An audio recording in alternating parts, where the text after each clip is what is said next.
السلام علیکم ورحمۃ اللہ وبرکاتہ۔ وعلیکم السلام ورحمۃ اللہ وبرکاتہ۔ پیارے بھائی، آپ کا نام کیا ہے اور آپ کہاں تعلیم حاصل کرتے ہیں اور کہاں رہتے ہیں؟ میرا نام محمد عارش رضوی ہے۔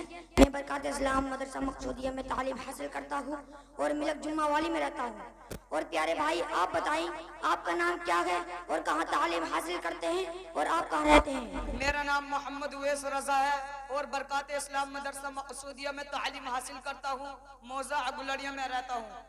کیا پیارے بھائی میں آپ سے کچھ سوال کر سکتا ہوں؟ جی کیجیے، انشاءاللہ میں جواب دینے کی کوشش کروں گا۔ آپ یہ بتائیے، قرآن شریف کی تلاوت کرتے وقت کس رخ بیٹھنا چاہیے؟ قرآن شریف کی تلاوت کرتے وقت قبلہ رخ ہونا چاہیے کہ یہ مستحب ہے۔ آپ یہ بتائیے، تکیہ یا ٹیک لگا کر قرآن شریف پڑھنا کیسا ہے؟ تکیہ ٹیک لگا کر قرآن شریف پڑھنا نہیں چاہیے، بلکہ سیدھا بیٹھ کر خشوع و خضوع کے ساتھ تلاوت کرنی چاہیے۔ آپ یہ بتائیے، کیا لیٹ کر قرآن شریف پڑھ سکتے ہیں؟ جی ہاں، لیٹ کر بھی قرآن شریف پڑھ سکتے ہیں جبکہ پاؤں سمٹے ہوئے ہوں۔ آپ یہ بتائیے، قرآن شریف کی تلاوت شروع کرنے سے پہلے کیا پڑھنا چاہیے؟ قرآن شریف کی تلاوت شروع کرنے سے پہلے تحفظ یعنی اعوذ باللہ شریف اور تسمیہ یعنی بسم اللہ شریف پڑھنا چاہیے۔ آپ یہ بتائیے، وہ کون سی جگہ ہے جہاں قرآن شریف پڑھنا ناجائز ہے؟ نجاست کی جگہ غسل خانہ مثلا بیت الخلاء میں قرآن شریف پڑھنا منع ہے۔ آپ یہ بتائیے، قرآن شریف کی طرف پیٹ یا پاؤں کرنا کیسا ہے؟ قرآن شریف کی طرف پیٹ یا پاؤں کرنا ادب کے خلاف ہے، ایسا نہیں کرنا چاہیے۔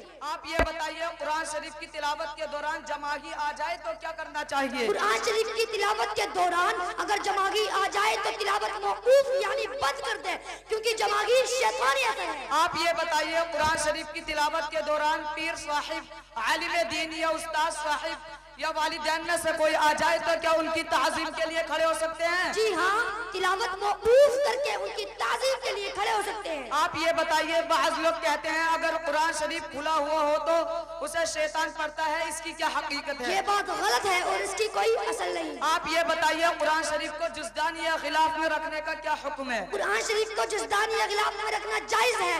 صحابہ کرام رضوان اللہ تعالی علیہم اجمعین کے دور مبارک سے مسلمانوں کا اس پر عمل ہے۔ آپ یہ بتائیے، قرآن شریف کو بلند آواز سے پڑھنا کیسا ہے؟ قرآن شریف کو بلند آواز سے پڑھنا افضل ہے کہ جہاں تک آواز پہنچے گی وہ اشیاء پڑھنے والے کے ایمان کی بروز قیامت گواہ ہوگی۔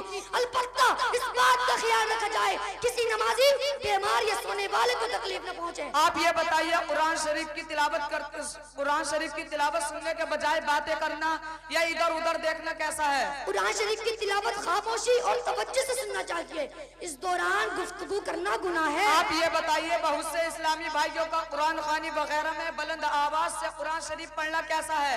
اجتماعی طور پر بلند آواز سے قرآن شریف پڑھنا منع ہے، ایسے موقع پر سب کو آہستہ آواز میں قرآن شریف پڑھنا چاہیے۔ آپ یہ بتائیے، مدرسے میں طلبہ جو بلند آواز سے قرآن شریف پڑھتے ہیں تو اس کا کیا حکم ہے؟ مدرسے میں طلبہ کا بلند آواز سے قرآن شریف پڑھنا جائز ہے۔ ماشاءاللہ عرش بھائی، آپ نے میرے سوالوں کے بہت اچھے جواب دیے۔ اللہ تعالیٰ آپ کے علم و عمل میں بے پناہ برکت عطا فرمائے۔ آمین۔ چوبیس بھائی، میں بھی آپ سے کچھ دینی سوال کر سکتا ہوں؟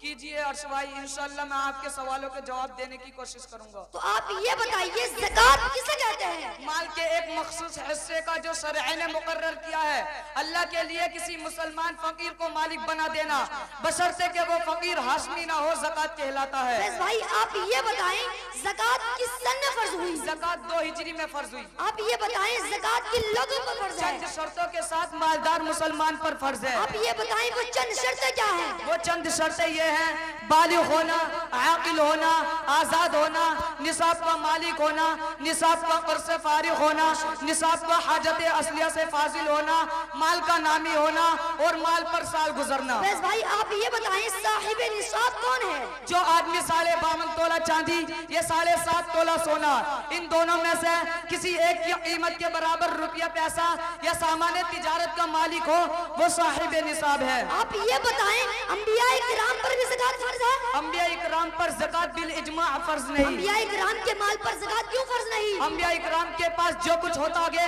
وہ مال امانت ہے اور مال امانت پر زکوٰۃ فرض نہیں۔ عبیس بھائی، آپ یہ بتائیں زکوٰۃ کے فوائد و فضائل کیا ہیں؟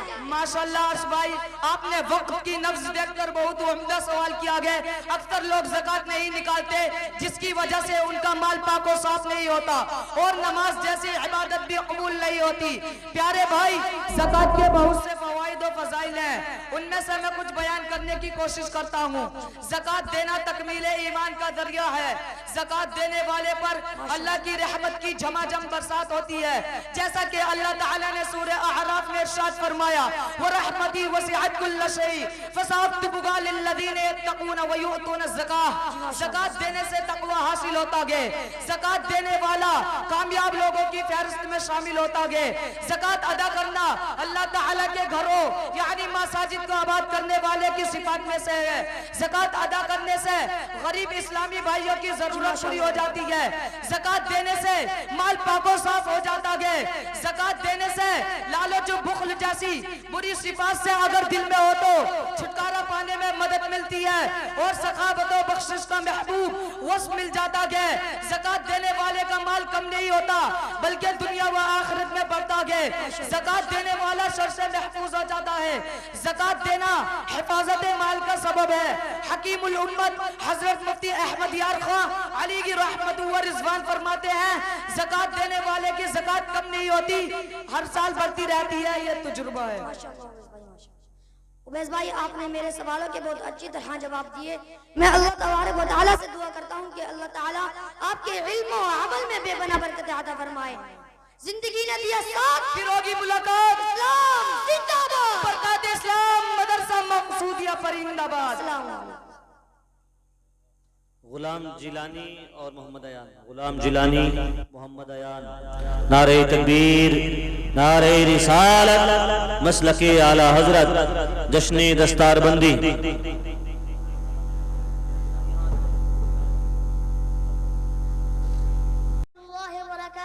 وعلیکم السلام ورحمۃ اللہ وبرکاتہ۔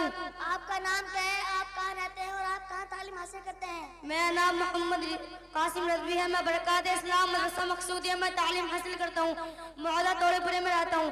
پیارے بھائی آپ بتائیے آپ کا نام کیا ہے اور آپ کہاں تعلیم حاصل کرتے ہیں اور آپ کہاں رہتے ہیں؟ میرا نام محمد ریاض ہے، میں برکات اسلام مدرسہ مقصودیہ میں تعلیم حاصل کرتا ہوں، محلہ پالیلے میں رہتا ہوں۔ پیارے بھائی کیا میں آپ سے کچھ دینی سوالات کر سکتا ہوں؟ جی پوچھئے، انشاءاللہ میں آپ کے سوالاتوں کا جواب دینے کی کوشش کروں گا۔ آپ یہ بتائیے سب سے پہلے کس چیز کو پیدا کیا گیا؟ حضور صلی اللہ علیہ وسلم کے نور کو پیدا کیا گیا، اس کے بعد عرش اعظم اور قلم کو پیدا کیا گیا۔ سب سے پہلے زمین کا کون سا حصہ بنا؟ کعبہ معظمہ کا حصہ بنا۔ زمین میں سب سے پہلے کون سا پہاڑ بنا؟ جبل ابو قبیس۔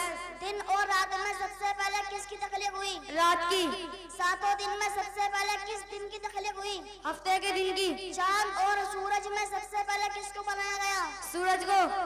سب سے پہلے کس جانور کو پیدا کیا گیا؟ مچھلی کو۔ سب سے پہلے اذان کس نے پڑھی؟ حضرت جبرائیل علیہ السلام نے۔ زمین میں سب سے پہلے کون سا درخت ہوگا؟ زیتون کا درخت، بعض لوگ کہتے ہیں چھوارے کا درخت۔ سب سے پہلے سبحان اللہ کس نے کہا؟ حضرت جبرائیل علیہ السلام نے۔ سب سے پہلے سبحان ربی الاعلی کس نے کہا؟ حضرت اسرافیل علیہ السلام نے۔ سب سے پہلے لفظ انا یعنی میں کس نے کہا؟ ابلیس نے۔ سب سے پہلے جھوٹی قسم کس نے کھائی؟ ابلیس نے۔ سب سے پہلے دھوکے بازی کس نے کی؟ ابلیس نے۔ سب سے پہلے غیبت کس نے کی؟ ابلیس ہی نے۔ سب سے پہلے کفر کس نے کیا؟ ابلیس نے۔ قیامت کے دن سب سے پہلے جہنم کا لباس کس کو پہنا جائے گا؟ ابلیس کو۔ سب سے پہلے کون سا گناہ صادر ہوا؟ حسد جو زمین پر قابل سے اور آسمان میں ابلیس سے صادر ہوا۔ سب سے پہلے خدا ہونے کا دعویٰ کس نے کیا؟ شداد نے۔ سب سے پہلے کالا خضاب کس نے لگایا؟ فرعون نے۔ سب سے پہلے سولی کی سزا کس نے دی؟ فرعون نے۔ سب سے پہلے ہاتھ پیر کٹوانے کی سزا کس نے دی؟ اس کا موجود بھی فرعون ہے۔ سب سے پہلے پکی اینٹ کس نے بنوائی؟ فرعون نے۔ سب سے پہلے چھینک کس سے آئی؟ حضرت آدم علیہ السلام کو جس وقت روح آپ کی ناک میں پہنچی تو آپ کو چھینک آ گئی۔ حضرت آدم علیہ السلام کے منہ سے سب سے پہلے کون سا کلمہ نکلا؟ جب آپ کو چھینک آئی تو آپ نے زبان سے کہا الحمدللہ، پہلے یہی کلمہ آپ کی زبان سے جاری ہوا۔ سب سے پہلے یرحمک اللہ کس نے کہا؟ خدا نے کہا۔ حضرت آدم علیہ السلام کے چھینک کے جواب میں سب سے پہلے سلام کس نے کیا؟ حضرت آدم علیہ السلام نے فرشتوں کو کیا اور فرشتوں نے اس کے جواب میں علیہ السلام ورحمۃ اللہ کہا۔ حضرت آدم علیہ السلام اور حوا نے دنیا میں آنے کے بعد سب سے پہلے کس چیز کا لباس پہنا؟ حضرت آدم علیہ السلام نے بھیڑ کے بالوں کو کاٹ کر اپنے لیے جبت تیار کیا اور حضرت حوا کے لیے ایک درع مثل قمیص کے اور ایک اوڑھنی تیار کی۔ حضرت آدم علیہ السلام نے زمین پر آنے کے بعد سب سے پہلے کون سا کھانا تناول فرمایا؟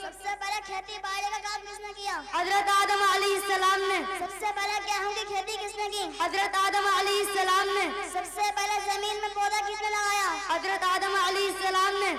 سب سے پہلے کپڑا بننے کا کام کس نے کیا؟ حضرت آدم علیہ السلام ہی نے۔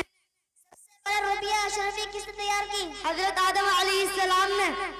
سب سے پہلے سر کا بال کس نے منڈایا؟ حضرت آدم علیہ السلام نے منڈایا اور مونڈنے والے حضرت جبرائیل امین تھے۔ سب سے پہلے کس نے لکھا؟ حضرت آدم علیہ السلام نے۔ ماشاءاللہ قاسم بھائی، آپ نے میرے سوالوں کے بہت اچھی طریقے سے جوابات دیے۔ میں اللہ تعالیٰ سے دعا کرتا ہوں آپ کے علم و عمل میں بے پناہ برکت عطا فرمائے۔ ماشاءاللہ ریاض بھائی، آپ نے مجھ سے بہت اچھے سوالات کیے۔ میں اللہ تبارک و تعالیٰ سے دعا کرتا ہوں آپ کے علم و عمل میں بے پناہ برکت عطا فرمائے۔ زندگی نے دیے ساتھ، پھر ہوگی ملاقات۔ اسلام زندہ باد، برکات اسلام مقصود پائندہ باد۔ السلام علیکم ورحمۃ اللہ۔ السلام علیکم۔